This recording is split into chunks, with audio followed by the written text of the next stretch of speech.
Acho que já começou Já começou, sim. Já começou, professor. Ótimo. Boa noite a todos. Estamos iniciando mais uma transmissão ao vivo do Sindicondomínio, sindicato que representa os condomínios residenciais de apartamentos, residenciais de casas, condomínios comerciais, condomínios dos centros clínicos, condomínios dos centros de compras, que são os shopping centers. Hoje nós vamos falar de um tema extremamente importante, que é o Plano Diretor de Ordenamento Territorial, o famoso PDOT, ou PDOT. Para essa live nós convidamos uma das maiores autoridades sobre o assunto, professor da UNB, doutor Frederico Flósculo, mestre em Arquitetura e Urbanismo, doutor em Desenvolvimento Humano, e já vivenciou alguns PDOTs. Boa noite, professor. Seja bem-vindo ao nosso canal, sinta-se à vontade. Boa noite, Carlos. Uma honra, mais uma vez, participar de uma live do Sindicondomínio. Olha, fico muito feliz mesmo, porque vocês têm uma audiência, uma representatividade. A live anterior foi excelente, repercutiu bem. Eu, por meses, recebi notícias de gente que acessou. E eu acho que hoje a gente pode prestar um bom serviço público, né? Conversando sobre o importante plano, né, de organização territorial do Distrito Federal. Esse plano é quente. Que bom, professor. A gente faz esse trabalho aqui voltado para os nossos filiados, para os síndicos, para os membros das administrações. A gente não tem dimensão. Como a rede é mundial, fica gravado, né? Então isso fica repercutindo aí por bastante tempo. Eu quero dar um recado para o pessoal que está nos assistindo. O vídeo vai ficar gravado, então pode ser que quem esteja assistindo agora seja a gravação. A gente pede que se inscreva no canal do Sindicondomínio, que ative o sininho para ser avisado toda vez que tiver vídeo novo, que compartilhe esse vídeo para que mais pessoas tenham acesso às informações apresentadas aqui. Se você usa outras mídias, siga o Sindicondomínio no Instagram, no Facebook. Nós temos o nosso site, onde disponibilizamos muitas informações de interesse da comunidade condominial. Os internautas que estão nos assistindo podem participar da nossa live ao vivo pelo campo de comentários. Nós vamos estar aqui observando. Então vamos iniciar o nosso bate-papo. Professor, a nossa intenção aqui é deixar um papo bem descontraído, claro, sem fugir do tema. O senhor sinta-se à vontade. A gente sabe que o senhor domina bastante esse assunto que está em discussão. Então, vamos iniciar com esse PDOT, ou PDOT, professor. Qual é a importância dele para a vida das pessoas que vivem no DF? Às vezes a gente escuta falar, vê propaganda do governo, vê discussão, vê notícia que o Ministério Público ajuizou ação contra. Qual a importância disso para o morador assim, comum, que às vezes não tem essa preocupação com relação ao PDOT? Olha, esse plano diretor de ordenamento territorial, a expressão nasce na Lei Orgânica do Distrito Federal de 1993, né? Quando o Distrito Federal se torna autônomo, capaz de eleger seu governador, sua Câmara de Deputados, né? Adquire autonomia política, 3 anos depois da eleição do primeiro governador, nós tivemos a promulgação da Lei Orgânica, e ela veio com essa expressão. Mas Brasília tinha já uma tradição que vinha se consolidando de planejamento ao longo dos anos 80 e final dos anos 70. Quer dizer, é uma pequena história do planejamento urbano do DF, porque Lúcio Costa, quando ganha o concurso do plano piloto e a cidade nasce naquele esforço pioneiro, né? Juscelino Kubitschek, Israel Pinheiro, Oscar Niemeyer, tantos heróis aí e heroínas da cidade, foi incrível que Brasília ficou praticamente sem planejamento durante quase 20 anos. Os primeiros 20 anos de Brasília foram assim um vazio de planejamento muito provocado pelos fatos nacionais, né? do golpe militar de 64, que pegou Brasília com 4 aninhos de idade, né? E os militares, eles tinham uma política para Brasília, que essa política andou até quase o final do período da ditadura militar, que era não planejar também. Os militares, eles pegaram Brasília, recém-inaugurada, tomaram conta do Brasil a partir de Brasília e não queriam tornar Brasília uma cidade cheia de gente, um polo de desenvolvimento, não. Esses primeiros 20 anos de Brasília, Brasília era centro do poder militar ditatorial. E os militares fizeram exatamente isso, paralisaram a cidade. A cidade foi usada para, dali, você realizar o centro, né, de controle do país. E é incrível, o próprio governo militar, no final dos anos 70, ele, através de Ernesto Geisel, vai fazer o primeiro plano depois do Lúcio Costa, que foi o Plano Estrutural de Ordenamento Territorial, em função de uma coisa incrível, que foi o apodrecimento do Lago Paranoá. Aconteceu uma coisa assim que o Geisel ficou louco. O Lago Paranoá começou a feder no final dos anos 70, feder muito. Mas feder a excremento podre. Por quê? Porque Brasília jogava esgoto a céu aberto dentro do lago. E aí, juntando isso, juntando aquilo, e aquela alegria do governo militar, todo mundo jantando e mandando brasa no lago e tal, daqui a pouco o lago fedeu. E o Geisel disse assim, o que é isso? O que está acontecendo aqui? Na capital do Brasil? Esse negócio de cheiramão devia ser só uma metáfora, não é mais uma metáfora, está fedendo mesmo. E aí informaram ao Geisel que havia um probleminha com o lago, ele não tinha nenhuma estação de tratamento de esgoto, nenhuma. Aí o Geisel, não, peraí, então foi Ernesto Geisel, presidente né, ditador, interventor, mas presidente da República, que tomou a providência de, letra A, instalar as estações de tratamento, norte e sul. Letra B, mandou fazer um plano. Disse, olha, a capital não tem um plano de saneamento, não tem um plano urbano, quer dizer, a gente já está crescendo, nós estamos já com quase 800 mil pessoas, isso no final da década de 70. E aí ele mandou que fizesse um plano ali para atualizar Brasília, porque, olha, 20 anos... passaram-se desde Lúcio Costa, vamos fazer o primeiro plano. E aí é que surge uma coisa interessantíssima que vai ser a base da nossa conversa. Esse primeiro plano feito para Brasília, uma Brasília que já estava em andamento, foi extraordinariamente ecológico. É inacreditável. É o único plano, até agora, que tem bases ecológicas, porque como a crise do plano nasceu do saneamento, a crise do plano surgiu de um desastre ambiental, que foi o lago cheio de excremento, eutrofizado por algas, fedido por meses.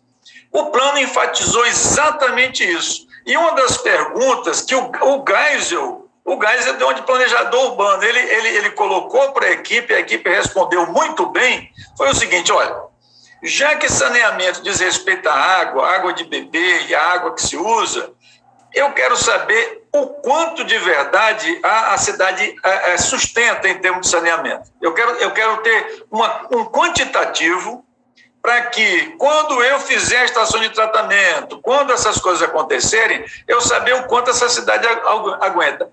A CAESB é excelente tecnicamente. A CAESB, lá dos anos 70, fez o cálculo exato da capacidade populacional de suporte para toda a hidrologia do Distrito Federal. E surgiu o primeiro número mágico do planejamento urbano de Brasília.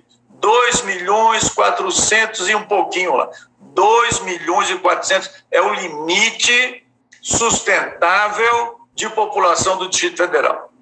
Aí, pegando só esse dado, a gente se pergunta, não, peraí, né? Então, se 2.400.000, segundo a CAESB do Geisel, é o limite ecológico populacional, o que acontece quando a gente chega em 3 milhões? Quando a gente chega em 3 milhões e meio, 4 milhões, e Brasília vai crescendo, vai crescendo, vai crescendo. O que acontece é que aquele limiar da CAESB estava corretíssimo, e quando nós atingimos aquele limiar, foi o começo da nossa crise hídrica, né? Foi o começo de nós começarmos a beber água de Goiás. O que está acontecendo hoje? Brasília depende de Goiás, Brasília depende do subsolo do Distrito Federal, Brasília está tirando água de onde nem o Ernesto Geisel sonhava. E essa é a nossa realidade. E como é que você enfrenta isso, você entende isso? Isso tem que chegar aos brasilienses com muita clareza, Carlos, porque você não vai acreditar, ninguém sabe disso. É um segredo brasiliense. Os governantes sabem, mas não dizem e não querem saber de dizer, porque se você tiver um planejamento urbano que seja chato, ao ponto de impor limites ao crescimento, limites à dinheirama, limites ao gado eleitoral, você vai fazer a morte de muito político que não gosta de ter limites e prefere mentir, negar a realidade do que enfrentar o problema seríssimo que a gente está enfrentando há quase 20 anos em Brasília. Na verdade, desde o Geisel, porque mesmo que naquela época tivéssemos apenas 800 mil habitantes, estivéssemos bem distantes dos 2 milhões e 400 mil, mas era já preciso ter prudência, porque com 800 mil Brasília já fedeu. Com 800 mil Brasília já fedeu. Se não fossem as estações de tratamento, nós seríamos a cidade mais fedida e poluída do Brasil. Agora, e quem foi que disse que nós não somos? Esse é um dos pontos importantes a ser levantado na discussão do plano diretor de ordenamento territorial, porque a base desse plano, só para concluir o pensamento, tem que ser ambiental. Tem que ser ambiental. E não tem sido. Dentro do período democrático, houve plano em 93, em 97, 2009, o plano de Pandora. Se você me perguntar quantos dos PDOTs têm fundamento científico, quantos dos PDOT de Brasília têm fundamento ambiental, e pior, fundamento no desenvolvimento urbano, eu vou dizer zero. Zero, zero, zero. É tudo plano imobiliário. É tudo plano galinha dos ovos de ouro brasiliense. Tudo plano para ganhar dinheiro em cima do solo de Brasília. Então, o PDOT é importantíssimo, Carlos, mas existe uma história sombria, tenebrosa, sobre governos mentirosos, governos enganadores, que até agora estão brincando com o futuro da cidade.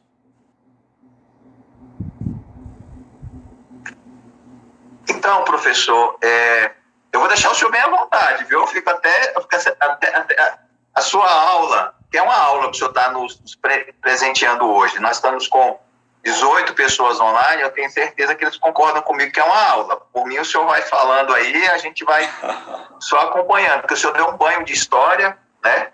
E agora o governo começou a discussão do PDOT, já com as oficinas temáticas, que ele está chamando de temáticas, são oficinas regionais abertas à participação da comunidade, mas eu, como síndico, como presidente de associação de moradores, como diretor do sindicato, sei que esses fóruns são fóruns meramente para cumprir formalidades. O que é dito lá pelas lideranças, o que é dito lá pelos moradores, é, na maioria das vezes, ignorado. Como que o senhor vê essa participação popular, o que tem sido feito? E o senhor tem a palavra, o senhor pode ficar à vontade aí, não se preocupe com o tempo, aqui nós estamos aqui à disposição.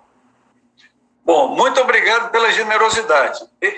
Eu vou falar um pouco da participação popular, que é preconizada pela Constituição Federal, é preconizada pelo Estatuto da Cidade, é preconizada pela Lei Orgânica do Distrito Federal e, por incrível que pareça, por cada um dos planos de ordenamento territorial do período de autonomia política, o de 93, 97, 2009, também foi preconizado. O problema é que esse pessoal do governo preconiza demais e não faz nada. Não faz nada. O governo do Distrito Federal não dá chance para a população participar. E isso é ruim porque participação comunitária, participação política é uma coisa que você tem que combinar com o povo. O governo tem que ser, assim, um professor, uma professora, no sentido de desejar, de amar o povo, amar a República, ao ponto de, paulatinamente, trazer o povo para dentro do governo e permitir que o povo decida. Se você não chama o povo não vem. O povo de Brasília é assim mesmo, ele não vem.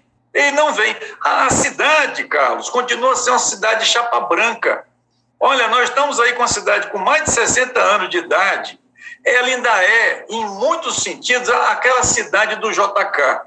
Aquela cidade do Vargas, que o Vargas sonhou, aquela cidade federal, ainda somos federais porque Brasília não nasce de um projeto orgânico da brasilidade, nasce de um projeto de Estado. Brasília é estatal e isso a população desconfia, sabe e sente.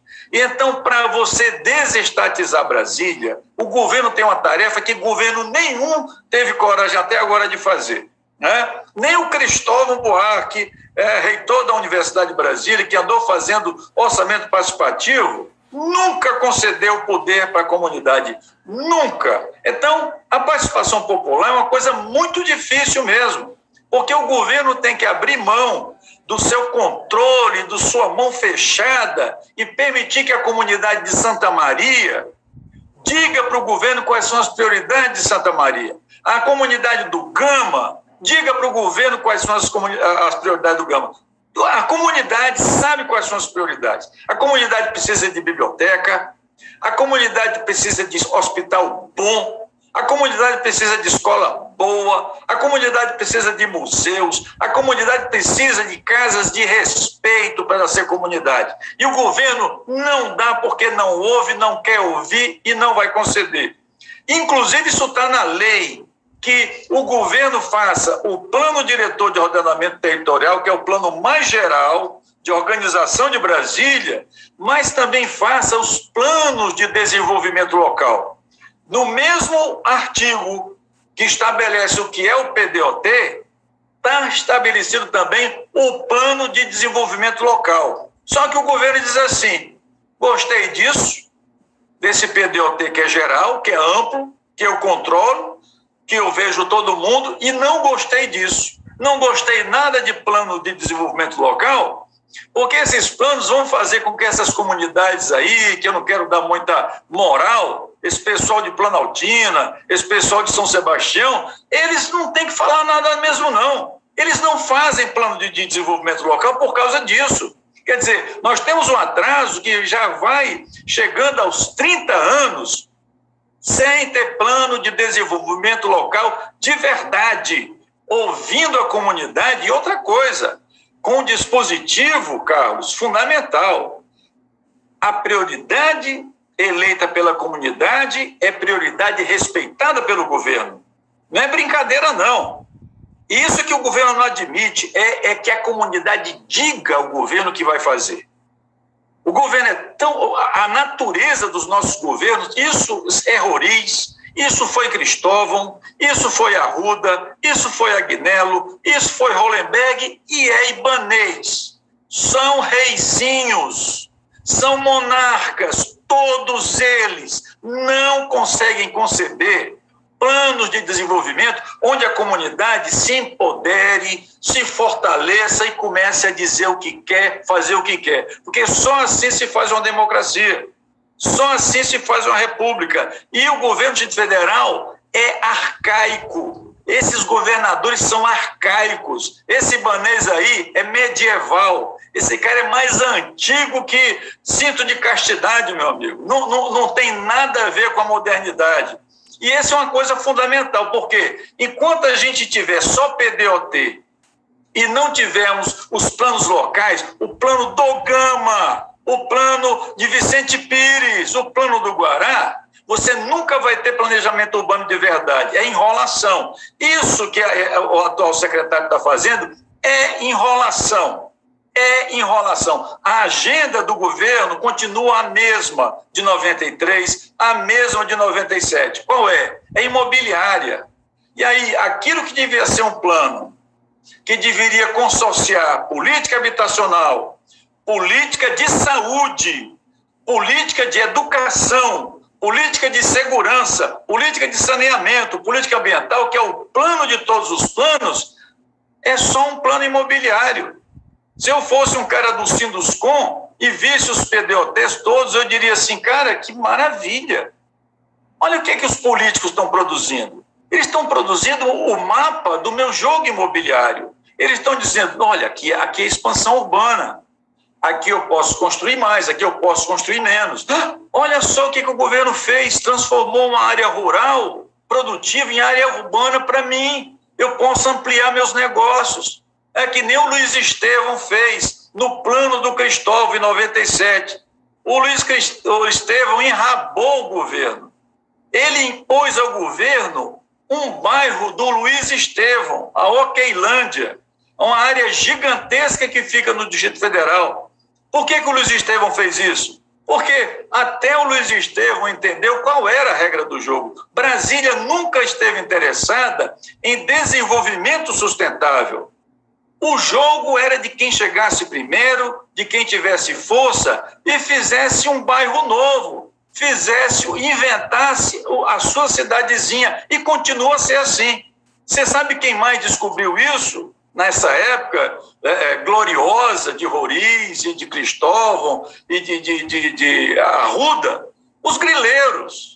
Brasília tinha grilagem marginal. A grilagem de Brasília no governo militar existia. Tinha até participação de gente lá do Palácio. Mas o que aconteceu depois do plano diretor de ordenamento territorial que o Roriz criou em 93 foi impressionante. O primeiro plano diretor de ordenamento territorial do DF de 93, ele foi um plano engraçado. Ao mesmo tempo que era um plano que repetia os mapas dos militares, era como se fosse o marco zero do agora é nós, agora são vocês. O Roriz praticamente deu o ponto de partida para que o governo passasse a ter um padrão de tolerância com dezenas e dezenas e centenas, são mais de 1.000 condomínios irregulares que queimaram o nosso território e continuam queimando na Bacia do Descoberto, na Bacia do São Bartolomeu, nas nossas bacias hidrográficas. E o que aconteceu com os PDOTs? Quer dizer, e essa conversa toda de que o PDOT é importante? O PDOT é importante? É, e deveria ser. O problema é que Brasília é um escândalo, Carlos. É um escândalo fundiário, é um escândalo de controle da terra, e Brasília está dilapidando as águas, está dilapidando os solos de uma maneira absolutamente louca, negacionista e criminosa. Então, esse PDOT que vai surgir agora com o governo libanês, ele não vai ter um parâmetro ambiental. Ele vai ser a mesma... Olha o que eu estou dizendo para você, eu boto minha palavra no que eu estou afirmando. Vai ser mais um plano imobiliário, porque o governo libanês é isso mesmo, é um governo imobiliário, não conta com a participação popular, não aceita a participação popular e é totalmente acessível e assediável pelos interesses econômicos. É igualzinho ao Agnello. Igual o Agnello, se tivesse a cara do libanês, era a mesma coisa. Arruda, se tivesse a cara do Agnello, a mesma coisa. Hollenberg, a mesma coisa. Todos eles têm prioridades que desviam o DF da rota. E qual é a rota da sustentabilidade? Envolve a população cada vez mais educada, uma população cada vez mais bem assistida por excelentes hospitais públicos, que sempre foi a vocação de Brasília, pelas melhores escolas públicas do Brasil, que sempre foi a vocação de Brasília, pelo melhor ordenamento territorial. E não é isso que esses caras estão fazendo. Nós estamos com uma situação complicadíssima e nós não estamos lendo a lei. Os governadores deviam fazer uma prova, Carlos, antes de assumir o governo ou ter candidatura, para ver se eles conseguem acertar os artigos, alguns artigos fundamentais da lei orgânica do Distrito Federal. Por exemplo, que o Hollenberg, o Geração Brasília, errou totalmente. O zoneamento econômico e ecológico do Distrito Federal, que devia ser o fundamento científico, o fundamento do raciocínio do planejador. Quem foi que fez o primeiro zoneamento? Foi o Hollenberg. 2019, lei sancionada pelo Ibanez em 2019, elaborado no governo Hollenberg. É um zoneamento que não tem parâmetro. Ernesto Geisel continua a bater de 10-0 nessa turma do GDF, dos urbanistas, dos ambientalistas do GDF. Ernesto Geisel, em 1979, quando ordenou que se fizesse aquele plano do Lago Fedido, ele pediu para que houvesse parâmetro. É assim que se faz um zoneamento econômico e ecológico. Você tem que parametrizar. Você tem que dizer assim, olha, nós temos água, mas temos água para tantos. Se eu colocar mais 1 milhão de pessoas em Brasília, como o Ibanez está fazendo, colocando mais e mais gente, eu tenho que dizer de onde é que vem a água. É a mesma coisa que a responsabilidade fiscal. Você cria uma despesa, você tem que dizer de onde é que vem o dinheiro. Porque senão você vai perder seu cargo, ser o governador incompetente, ser o irresponsável. Se você está criando uma área para mais população, você tem que dizer de onde é que vem a água, de onde é que vem a luz, de onde é que vem o esgoto, de onde é que vem a polícia, de onde é que vem o professor, de onde é que vem o médico. E eles não estão dizendo. Eles não estão dizendo. Então, isso é muito grave, e quem entende um pouquinho de urbanismo é uma dona de casa. Uma dona de casa sabe quando o ônibus não para na porta dela. Uma dona de casa sabe quando a emergência do hospital não funciona direito, se funciona. Uma dona de casa sabe quando falta comida, falta gás, falta condições de vida. E é isso que os governos estão fazendo. Governos que têm dinheiro, governos que têm pessoal, governos que têm tempo, que têm poder, têm tudo para fazer um bom trabalho. Então, a questão do PDOT coloca Brasília, aos seus 62 anos de idade, diante de um impasse fundamental. A população tem que saber, Carlos, a população tem que saber que o governo do Distrito Federal não está fazendo o seu trabalho, é mentiroso, não para de mentir. O período de autonomia política é um período de mentiras, de perda de tempo e de recursos, e que isso tem que acabar, Carlos. Isso tem que acabar. Isso pode acabar como? Bom, como Brasília, pela natureza estatal de Brasília, a solução mais simples e pacífica seria a de o próprio governo dar o exemplo.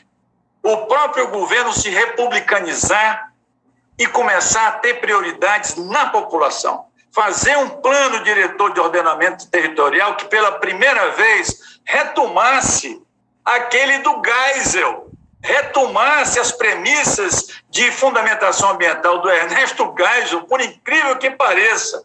Olha quem eu estou citando. Um ditador militar que resolveu o problema olhando no olho do problema e fez um plano de fundamento ambiental. Por que a democracia não consegue fazer um plano melhor do que a de um general que estava preocupado com o fedor do lago? Por que a gente não pensa nas crianças, não pensa nas famílias, não pensa nos idosos, não pensa no futuro? Onde é que está o juízo, a vergonha, a moral, a inteligência de Roriz, de Cristóvão, de Arruda, de Agnello, de Hollenberg e de Ibanez? Então, tem muita coisa a dizer sobre a natureza e a estrutura desses planos. Mas a história, Carlos, dos planos diretores de ordenamento territorial nos permite prever que esse quarto plano vai ser mais um plano frustrante, procrastinador do nosso destino, enganador. E outra coisa, à medida que o tempo passa, a população aumenta, os problemas aumentam, nós não paramos de perder oportunidades.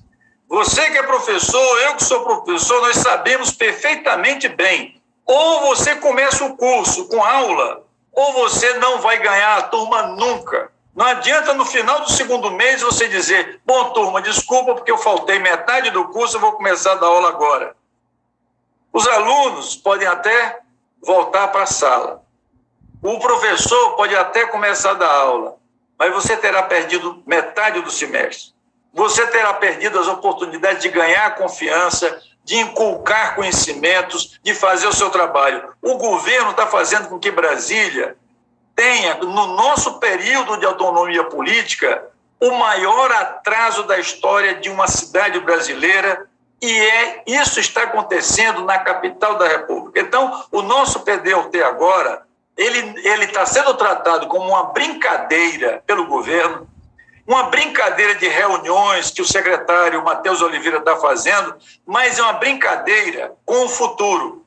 Eles estão procrastinando e não estão dispostos a dizer os nomes sagrados do compromisso dele. Os nomes sagrados dizem respeito à sustentabilidade, desenvolvimento urbano e desenvolvimento humano verdadeiro.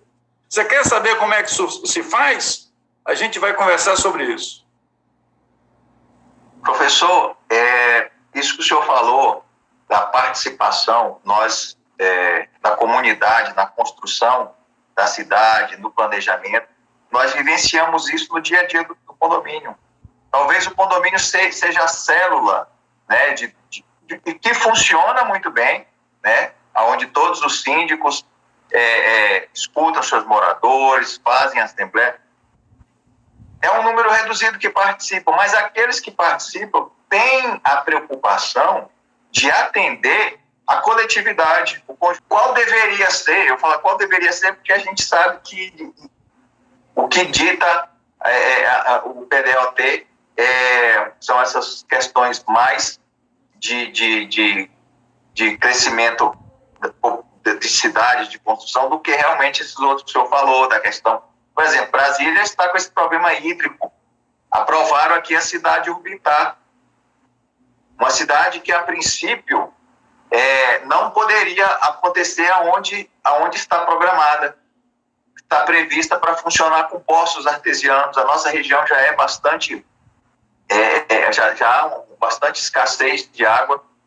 Como que o senhor imagina que deveria ser um plano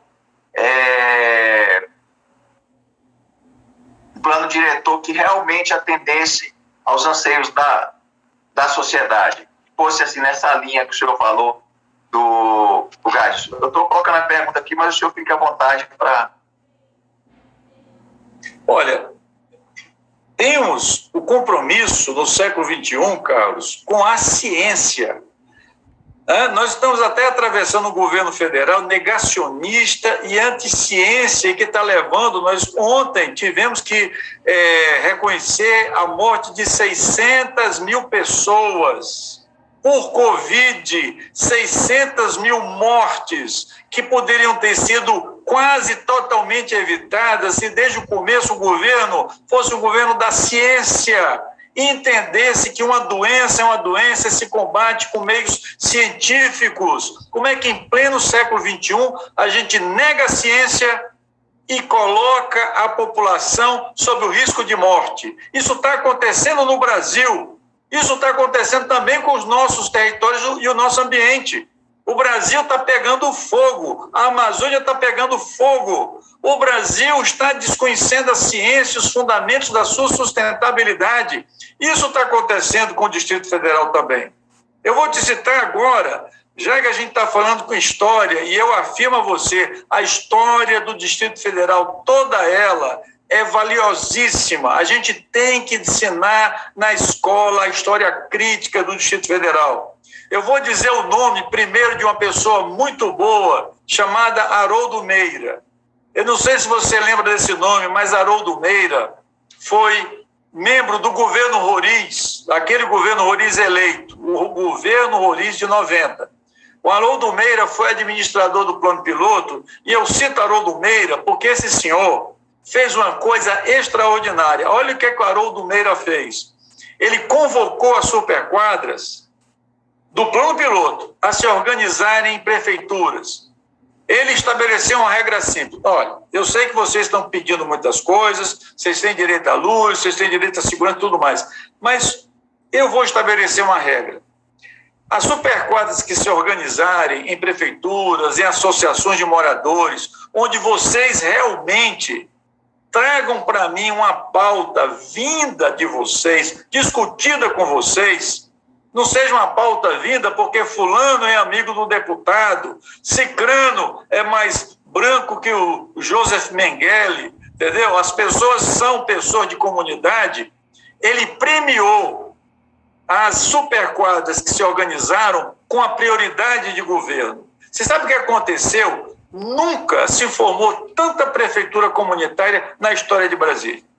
O cara não fez um decreto, ele apenas fomentou a organização comunitária, ele fomentou o maior processo de organização comunitária da história da cidade.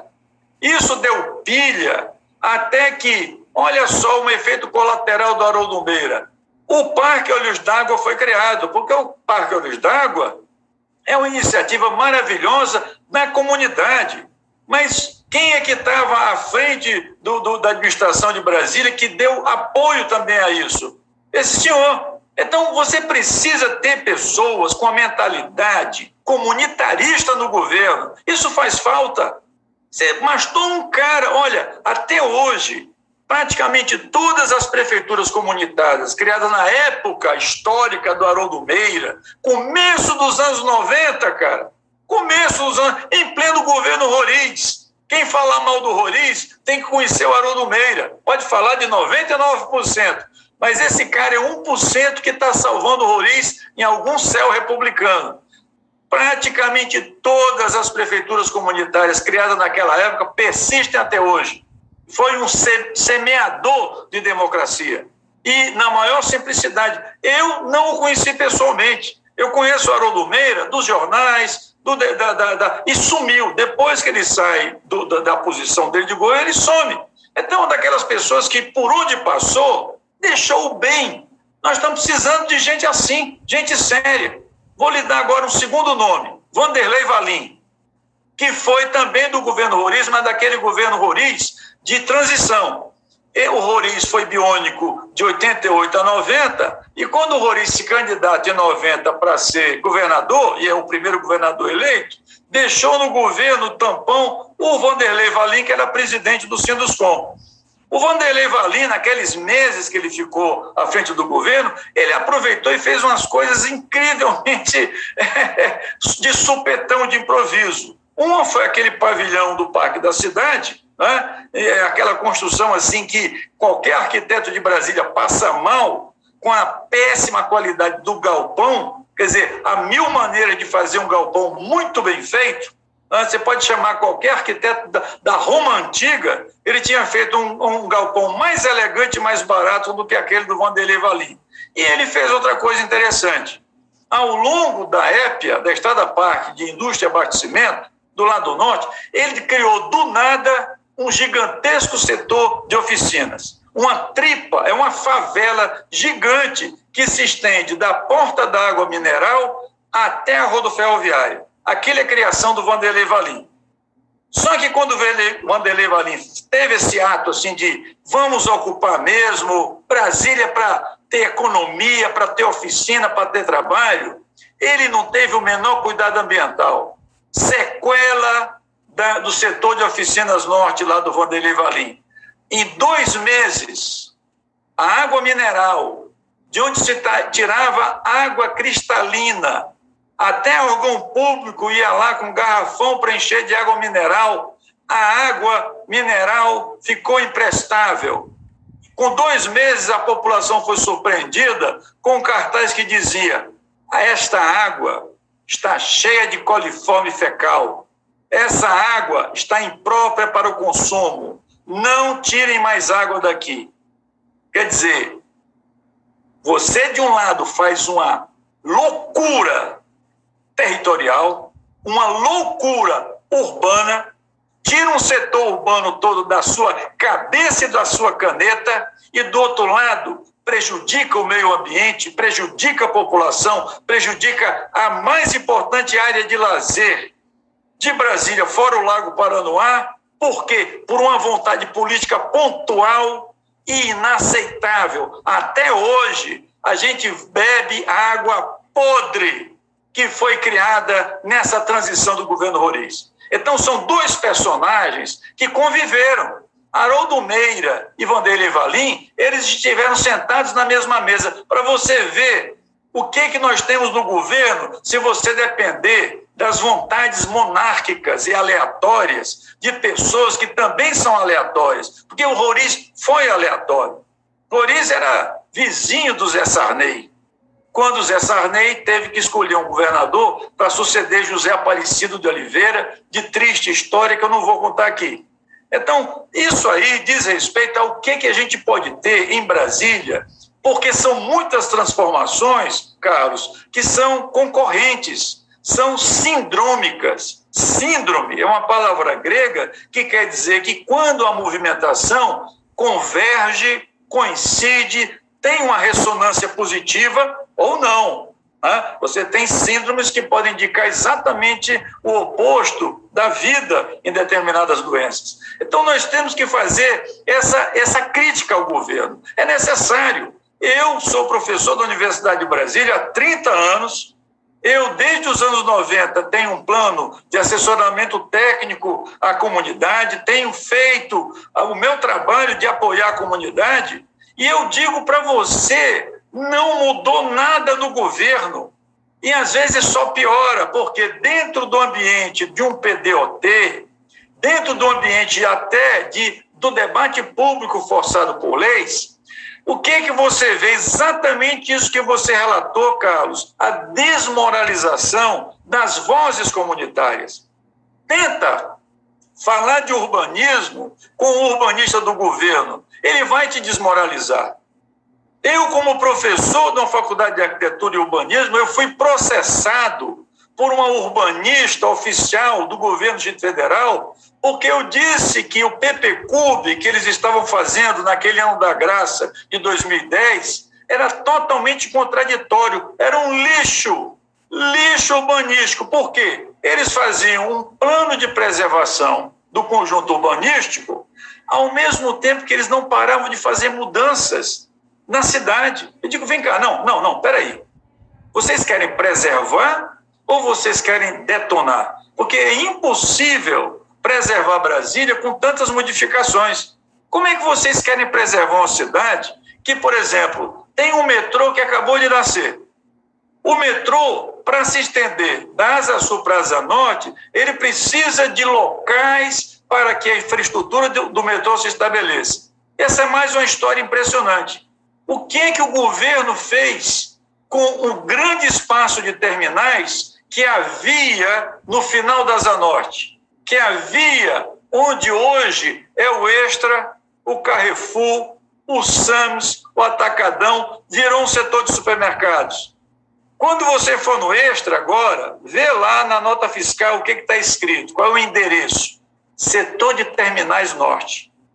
Quando você for no Carrefour, vê o endereço do Carrefour, Setor de Terminais Norte. Sams, a mesma coisa. O que aconteceu com o setor de Terminais Norte? O setor de Terminais Norte era essencial para que o metrô chegasse na Asa Norte.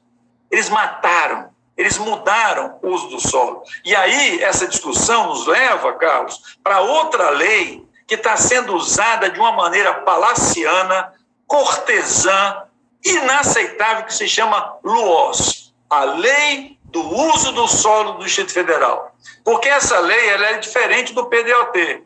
O PDOT é um grande plano que envolve todo o DF. A LUOS também envolve, mas a LUOS toda é microscópica. Ela diz respeito ao lote, ela diz respeito à quadra, a coisas muito pequeninas que podem ser resolvidas caso a caso. E esse é o perigo da LUOS. Porque se você tem uma grande lei que não considera impacto ambiental, impacto de trânsito, impacto em termos da falta de equipamento público, a lei menor, aí é que ela é fraca mesmo. Só para você fazer um teste, examina a LUOS do ponto de vista ambiental. Porque quando você vê o uso do solo, você vê, por exemplo, várias autorizações para você construir em subsolo. Você pode construir 1, 2, 3, N subsolos. Você pode até eliminar a possibilidade de a chuva cair direto no chão e você ter meios artificiais, né, caríssimos que ninguém faz, de colocar aquela água da chuva lá debaixo do solo. Examina na LUOS quantas vezes eles se referem ao problema do lençol freático. Quantas vezes eles se referem a problemas de ocupação que vão contaminar o subsolo? Nenhuma. A LUOS não está nem aí para a questão ambiental, não está nem aí para o que acontece no lençol freático, não está nem aí para o poço artesiano que cada um vai abrindo e vai sugando as águas do subsolo do Distrito Federal. Então, como é que você faz uma lei dessa? É uma lei absurda, feita pelo Hollenberg. Saiu do forno há 2 anos essa lei e o Ibanez adora. Por que ele adora? Porque o Ibanez, nesse momento, está transformando o Lago Norte e o Lago Sul na cidade dos advogados. Como? Ele está permitindo que os advogados abram escritórios nas casas. Abra escritório nas casas. Quer dizer, não é o caso, eu não estou falando só do advogado que tem uma casa no Lago Sul e pratica o direito recebendo as pessoas. Eu estou falando de escritório que compra uma casa, destrói a casa e faz o escritório como se tivesse no setor comercial sul. Isso está acontecendo, é uma mudança de uso do solo, onde esse atual governador, por exemplo, ele advoga os advogados. Ele está fazendo várias transformações em Brasília, se as pessoas não estão percebendo, que favorecem os advogados. Por exemplo, a confusão que está dando no setor sudoeste com um tal de um conjunto, de um anel viário gigantesco que ele está arrebentando a segurança do sudoeste para passar um viaduto por dentro do parque da cidade. Tudo isso por quê? Porque no jogo imobiliário do Ibanez, o setor de indústrias gráficas se tornou um setor de uso múltiplo e vai se tornar um setor de edifício de escritório. E o setor de indústrias gráficas fica junto dos tribunais do Distrito Federal, fica junto do Ministério Público do Distrito Federal. Será que alguém não consegue ver o quanto o Ibanez está querendo otimizar a vida dos causídicos, criar um urbanismo de advogados à custa da cidade? Está lá a população do setor sudoeste enlouquecida.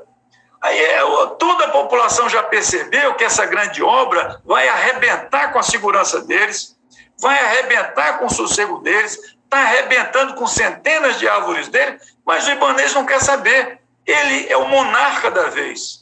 Ele é o monarca da vez. Ibanez primeiro e último. Porque o que está acontecendo é que é mais um governador que usa o cargo para fazer leis que não são populares, para fazer leis que otimizam o uso econômico do território, dos recursos, do poder do Distrito Federal e da capital da República. Isso não é aceitável. Então, todas as leis, Carlos, todas as leis do Distrito Federal são feitas dessa maneira. A forma é a mesma. Não são populares, não são participativas, não são ambientalmente responsáveis e, se tiverem a palavra sustentabilidade dentro delas, é mentira. É total mentira. Não é sustentável, porque na sustentabilidade, meu amigo, você tem que fazer as contas de chegar. Você tem que provar até que ponto você pode ter aquele recurso, manter aquele recurso, ciclar aquele recurso. Você tem que fazer aquele trabalho que o Ernesto Geisel fez em 79, que era tentar demonstrar que Brasília, se tivesse futuro, tinha que ter limite. E aí as pessoas dizem, só para finalizar esse raciocínio, então você quer congelar Brasília? Digo, ao contrário.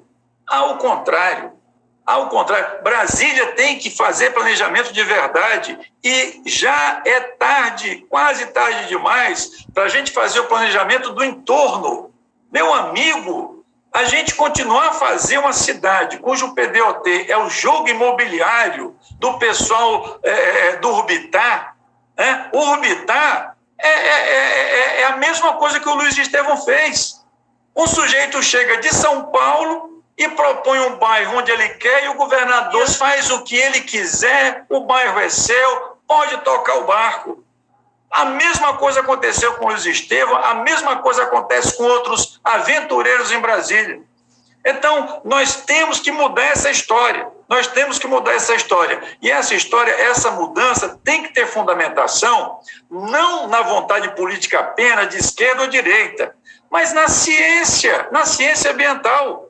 Quer dizer, eu estou citando aqui o Ernesto Geisel, porque o Ernesto Geisel pode ter sido militar, pode ter sido um ditador, mas naquele momento o Ernesto Geisel agiu com a cabeça. Ele disse assim, eu tenho que ter um limite e esse limite vai ser aplicado a Brasília. Isso não implica que a gente tenha um entorno, aí sim, um entorno com ferroviário, um entorno com desenvolvimento econômico.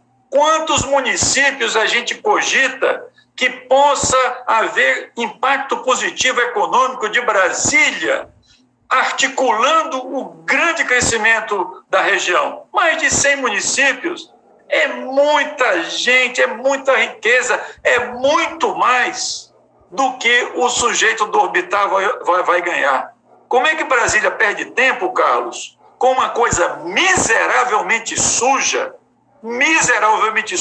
que são pequenos empreendimentos imobiliários localizados e conquistados arrancando da carne da cidadania, quando podia fazer um grande trabalho em Alexânia, em Lusiânia, em Unai, em Cabeceiras, em Arinos, em Formosa, em tanto lugar de gente boa, que precisa de ajuda, que precisa de investimento, precisa de hospital, precisa de escola, precisa de ferrovia. Isso é que é o futuro, e não esse jogo pequeno que a gente tem jogado, Carlos.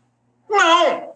Como é que o cara é governador, governadora do Distrito Federal, como a pessoa que vai suceder, Ibanez, com certeza absoluta, e continuar com esse pensamento cafona, ultrapassado, tolo, indigno de Brasília?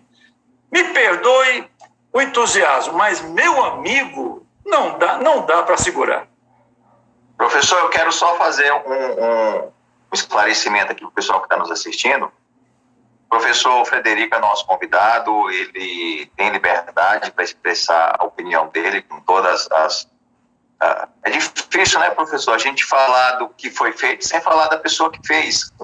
O servidor público ele tem que arcar com as ações que ele fez, isso para mim é muito claro.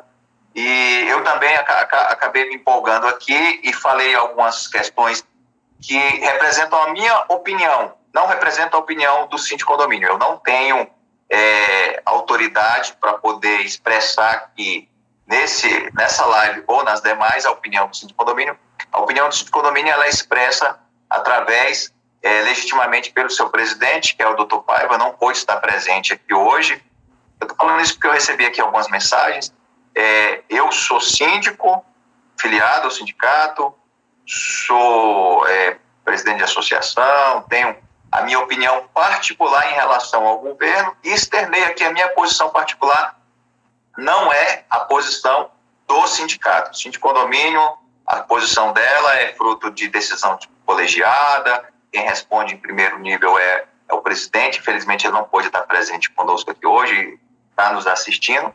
Só para ficar claro isso, porque é difícil falar dessas coisas erradas, né, professor, sem a gente se indignar, sem acaba às vezes falando o nome das pessoas, dos artistas que fizeram essas artes, né, mas é tudo isso. Mas eu acredito que as pessoas que estão nos assistindo estão de certa forma, concordando. Nós temos 26, 27 pessoas online, fora tivemos muitas inscrições no nosso canal, que antes a gente fazia as nossas lives pelo Instagram, que é um canal que tem um público muito maior pela facilidade da plataforma, mas tinha limitações de recursos. Então, nós estamos nessa nova fase no YouTube. Hoje, eu posso afirmar, sem sombra de dúvida, essa é a live que teve maior audiência até agora. Eu acredito que muitas pessoas vão assistir. As informações que foram ditas aqui, as questões históricas, as questões estratégicas, os erros cometidos. E é isso, eu tenho apenas agradecer para o professor. Professor, várias pessoas participaram aqui no nosso chat, mas coisas assim muito, por exemplo, falando sobre o PLC 69 de 2020, que fala sobre ocupação de setores no Parkway. Eu não sei se o professor está por dentro desse assunto, a questão da luta dos moradores da quadra 700 Sul, né? São questões muito específicas, né? Nós já estamos com 1 hora de transmissão. Eu não gosto de passar de 1 hora, né? Eu sei que o pessoal que está aqui nos assistindo está bastante satisfeito com as informações que estão sendo apresentadas. É muito importante que a comunidade se organize, é muito importante que as pessoas participem, apesar de todas essas dificuldades que foram ditas aqui. Na maioria das vezes há uma ausência ou uma omissão, e isso facilita que essas coisas ruins ocorram, talvez pela omissão dos moradores, das lideranças. Então é isso. Professor, vamos partir para nosso encerramento, né? Passa muito rápido mesmo. Então, eu gostaria que o senhor fizesse suas considerações finais. O senhor tem aí mais uns 10, 15 minutos, então pode ficar à vontade. Olha, agradecer a oportunidade, é uma oportunidade rara. Eu tenho o maior prazer em falar, eu tenho o maior prazer, o meu discurso é comunitarista, o meu discurso é voltado para o morador. Eu faço a defesa da comunidade porque, meu amigo, uma das coisas que eu aprendi em Brasília, Carlos, é que é muita gente contra a população. Quer dizer, uma das lições da história é que poucos podem exercer poder sobre muitos com muita facilidade. Isso é a história da própria Grécia, isso é a história de Roma, da Pérsia, da Antiguidade, é a história da China. Poucos podem exercer o poder sobre muitos. O que vira o jogo, meu amigo, é a liberdade de expressão crítica, aquela liberdade de expressão fundamentada, aquela liberdade de expressão que diz ao governante: o que você está fazendo, senhor governador, é profundamente contraditório. O nosso futuro é diferente.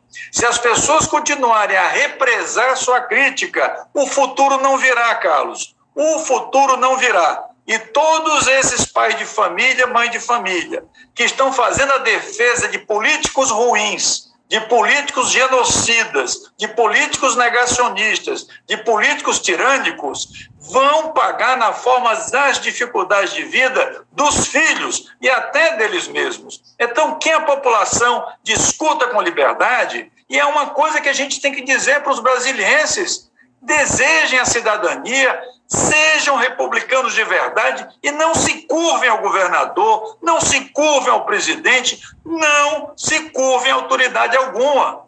Viva a República Brasileira! Viva a República Brasileira! É isso que eu tenho no coração. Estou ficando velho e vejo o Brasil renunciando ao seu projeto de futuro republicano. E a gente só tem futuro, Carlos, se for pela República. Ok. Pessoal que está nos assistindo, eu vi algumas pessoas lamentando aí que não pegou o início da nossa transmissão. A transmissão vai ficar gravada, vai ficar disponível no canal do YouTube. Vocês podem assistir novamente, eu sempre gosto de assistir novamente para ver as informações que foram repassadas. Eu peço que as pessoas se inscrevam no canal do Síndico Condomínio. O Síndico Condomínio tem buscado uma aproximação maior com os síndicos, com os administradores dos condomínios. Essas questões que envolvem a cidade, ela acaba repercutindo para os condomínios. Tem questões que são... O poder público, ele precisa se aproximar mais das administrações dos condomínios. Eu sempre falo isso, que eu sinto falta de uma ausência de políticas públicas voltadas para condomínios.